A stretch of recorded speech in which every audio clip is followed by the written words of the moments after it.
Today I am 9 days over what they originally estimated as our first frost. So that means we've had 9 bonus days for the garden to be beautiful and full of color. I got my wish, which is that I really hoped that the flowers would last just a little while into the trees changing colors. But I woke up to the forecast having changed this morning, and the killing frost is coming tomorrow night. And not just a little bit. Like, it's dropping down to the mid-20s, and it will be pretty much every night for the rest of the week after that. So I'm sitting out here and picking everything that won't live and just staying in the garden as much as I can. Because packing her up, putting her to bed till next spring. So I've been pretty casual about a lot of the things down here, like all of these green beans, which there are lots on these plants, and beans are really frost tender. I realized that it would be like really bratty to throw a fit about the winter. I mean, like, that's non-negotiable. But if I thought it would work, I might try. Okay, for real, there are facts about winter that I don't mind. I love Christmas, I love the holiday season, and a break is nice. Truly, I mean, a break is nice. This is a lot of work, and even though I do have things growing for fall and things growing undercover, it's nothing like the work of the spring and summer in the garden. So I can embrace the break. I love my garden, and I miss it when it's gone. Pulling all the squash off of the squash plants. I'm not going to try to dig these up and put them in the greenhouse. Squash does not like to transfer. That is a big tomato plant that I am going to try to dig up. It might be well too established to move, but I'm going to give it a shot because the frost is going to kill it anyway. These turnips will be just fine. This lettuce will be just fine in the frost. These are brassicas, broccolis, all down there. Those are all brassicas. I'm going to mulch that ashwagandha a little bit heavier and dig up those tomato plants. A few more squash. These are caserta zucchini squashes. We'll either eat these tonight or tomorrow, or I'll slice them thin and put them in the dehydrator with a little bit of salt on them. Now my 30-odd foot row of green beans is gonna have to be picked.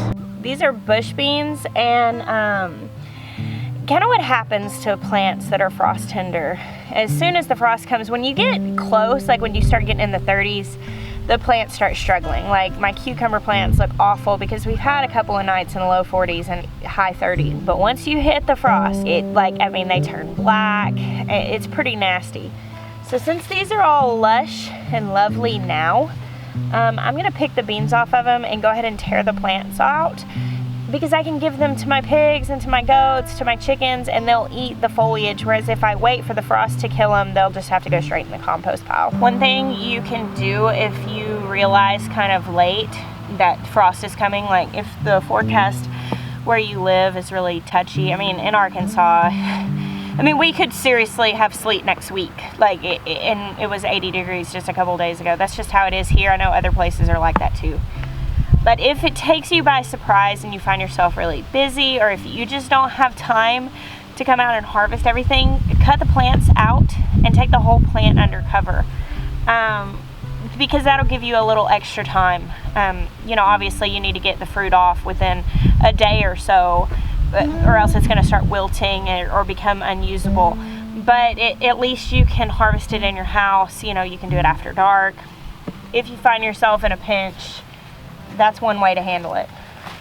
Here's something kind of cool I can show you guys. Alright, if you ever pull up your bean plants and you see these little nodules, I hope you can see those. I think you can. They're all over the roots of this plant. This is just a green bean plant from a bush bean. What's going on here with these nodules It's actually like a symbiotic thing that happens between nitrogen fixing plants like beans and peas, where they react to a bacteria in the soil called rhizobia. And what's going on here is basically these plants have stored nitrogen in their roots. And you can actually inoculate your soil if you're going to plant beans in it. At the beginning of the season, you can buy an inoculant on Amazon. It's the cheapest place I found it. And I have inoculated my soil. So once it's there, it's there. I wasn't sure if it would be here because I didn't do it the whole length of this bed, but near the trellises it has been inoculated, and obviously it worked. This is the beans on the other side of this trellises. And so basically you're infecting your soil with this bacteria, and once it exists there, it stays there, and it creates this symbiotic relationship with bean plants, and it causes them to hoard nitrogen in the roots of their plants, and when they die and they begin to break down, it releases the nitrogen back into the soil. So I'm actually going to break this root system off, stick it back in the soil so it can do some good for my soil here, and I'm going to cut the rest of these bean plants off at the soil, leave the roots, and take the beans for me and take the leaves to my pigs.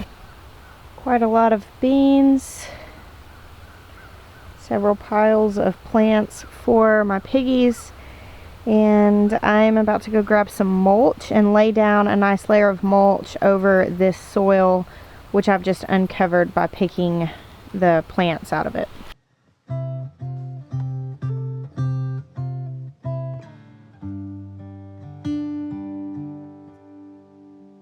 So either tonight or tomorrow, I'm gonna be spending several hours canning. Here I've got these green beans. There are a few zucchini squashes that I showed you earlier down in the bottom of this bucket. So this 5-gallon bucket's not entirely green beans, though it is majority green beans. I just spent 25 minutes or so picking this row of green beans, another few minutes mulching it, and it will probably take me a couple hours of work to can it. And it's not going to be a lot of food.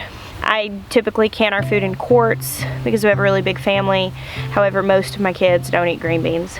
I know that you might think, based on seeing Benjamin out here eating everything that he can put his hands on in the garden, that my kids might be some like super naturally, you know, like super homesteady vegetable eating children, and they probably do eat, you know, many more vegetables than a lot of their peers because it is normal and it's what's offered to them. Benjamin is the exception. You know, we go on a road trip and pull through Wendy's, and you know, he's sitting back in his car seat eating a salad, you know, like my other kids are like chowing down on Quarter Pounders. But like, even Ben is not a big fan of canned green beans, but I like them. So I can those in pints because I had canned them in quarts before, but then nobody would eat, you know, finish their food, and it made this monster come out of me like, you have to eat your green beans, because you know, it's a lot of work. Whenever I first started gardening, I got really discouraged by the meager harvests for some things. You know, some things you work really hard on and you just get a handful. And you know, I mean, I just grew this 30 or so foot row of green beans, and I got almost this 5-gallon bucket. So that was a pretty cool harvest, but not everybody has the space to grow 30 feet of green beans. And you know, if you grow a little square bed with like 3 plants in it and you pick your harvest and you've got enough like maybe for your lunch, and it gets kind of discouraging. Don't give up on gardening because of the crops like that. Yeah, green beans are just one of those things that you just kind of have to plant a lot of them. I could have gotten more off of these plants in the spring. I had plants that gave me more in the spring. I pulled off a lot of plants, just now had blossoms all over them, but it's, you know, I'm out of time. But find the things that grow really well and produce a lot, and give those your garden space first, and then grow these little things that grow some around that, because fresh green beans are amazing. They taste really good. It is one step closer to food sustainability, and yeah, I might get 10 pints or something out of this, maybe even less, after, you know, 30 minutes worth of picking and probably an hour worth of cleaning and then planting and maintaining it. And 10 pints of green beans at the store, you know, you're talking about like $5 or something. But these I grew, and I have to put some value on that. And I have to know that not everything is going to be as rewarding in volume, but I don't think that we can accurately measure our reward in the garden in volume all the time, or else we'll give up when the volume is low. There are kale plants down here that I'll harvest off of over and over and over and over again. Will it equate more than $5 or $10 worth of kale at the store? Probably not, but I grew it. And once you get into the habit of growing a lot of things, you get in the habit of using a lot of things, that's when the grocery savings really come in, because you get into the habit of using what you have and you don't feel like you need to buy as much. So I don't know, those are just the thoughts I had while picking 30 feet of green beans. I still have a lot to pick. I have a lot of beans to pick and a lot of peppers to pick. I do also have tomorrow to pick them. I went ahead and got started today, and so I'm going to be picking tomorrow too. I don't want to try to pick it all at once because I do have to preserve it. I have to put it up somehow. So if I can wait until tomorrow on some of it, I'm going to. Hey baby. Cobra Garden. Yep. It is exciting to plan what we're going to plant and where we're going to plant it next year. Yeah, I've been thinking about that. I mean, based off of last year to this year, how much we improved just from learning from this year to next year, like, it'd be kind of wild to see how much better we do. Yeah. We have a lot of cattle panels. I know, we're entering the season where it's going to look like we're growing cattle panels in our garden. Actually, when I went to go pick up the hog panels, yeah, and the guy's like, "You actually using them for hogs?" I was like, "Yeah." He's like, "Oh." because like, yeah, you've bought so many cattle panels for garden. So many cattle panels, and it's never been used for animals. I just want to sit in the garden until the temperature does in fact drop below 32 degrees. So I just sit out here until tomorrow night at like 1 a.m.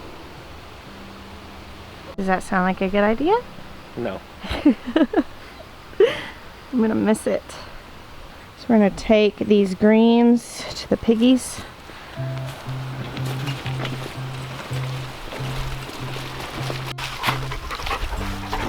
I was trying to show you guys how majestic Con looked sitting there in the yard. And then Bear had to get his measure of attention. Hey beautiful boy, so y'all look how big Con's getting.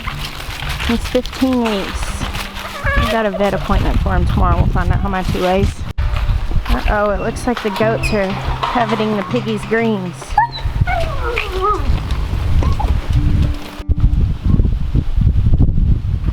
want me to split it up evenly, or? Yeah, whatever. You can give the goaties a little bit too. Just the pigs are in there without access to the yard, so I figured.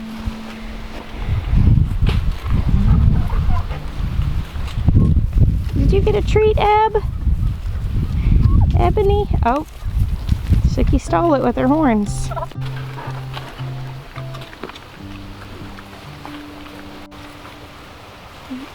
How is it, Gerard? Is that yummy? You like green bean plants? I feel like the little girl gilts, I feel like their coat has come in a lot more this last couple of days. Jeremiah rigged this structure for them to be able to get out of the elements, which So I can get something more permanent. Yeah, well, they're not going to be in this yard permanently. We're going to build something that is movable through this yard, but they're going to be out on the other side of the fence, so we're not going to build a permanent feeder or structure in here. What? No, we're going to build a movable one. Yeah, a little movable I one. thought that was a pretty good, midnight. Yeah, he did it at midnight because we had them here that whenever we got them in these pens, and we thought it wasn't supposed to rain till the next day, and the forecast changed. And we looked at it, it was supposed to rain in the middle of the night. We didn't want them to be out here in the rain, so we came out here at like midnight and put that together. It's a cattle panel with a tarp stretched over it. Here before it gets real cold here in the next, not tonight, it won't be real cold, but tomorrow night we'll bring some straw out here and fill up some straw in there so they'll have bedding to keep warm. Jeremiah stayed out here till really late last night working on the greenhouse. Completely repaired it. It looks so good. Roof is repaired. Curious to see how warm it is in there right now. Oh yeah, it's working. 95, wow. It's like 47 outside. Okay, so I just checked and it's actually like low 50s outside with a really cool breeze, and it's 95 degrees in here. So, well done, sweet Maya. What do you think? I think this is the best of the greenhouse repairs that I've done. Yeah. Aesthetically and functionality wise. Are you gonna try to replace those walls? Not till they stop working. Those are the original panels that came with the kit.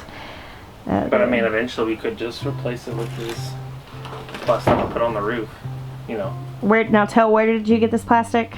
It's not, well, it's plastic paneling. It's made, it's like reinforced, UV protected. UV protected, 10-year warranty from Home Depot. Now I got them in 12-foot sheets and cut them in half. And it's for greenhouses. Yes, or like you could do it over like your porch if you wanted to. They have different colors, green and grays, but they have clear, which I think would just ideal for greenhousing. It's a little pricey. Yeah. I mean, a 12-foot sheet's $30. Hence why I just did the roof and not Yeah. the sides. Greenhouse plans for this winter. Actually gonna try to grow some stuff in here. I've never grown through the winter before, so I'm kind of looking into some heating options. I don't want to spend a ton of money because we did just drop a little bit, a chunk of change on changing out these panels and buying this plastic. But I'm going to try to use it as much as possible since we did just invest some money in it. I'm gonna do some salad greens out here, microgreens, and maybe try some trays with some things like radishes.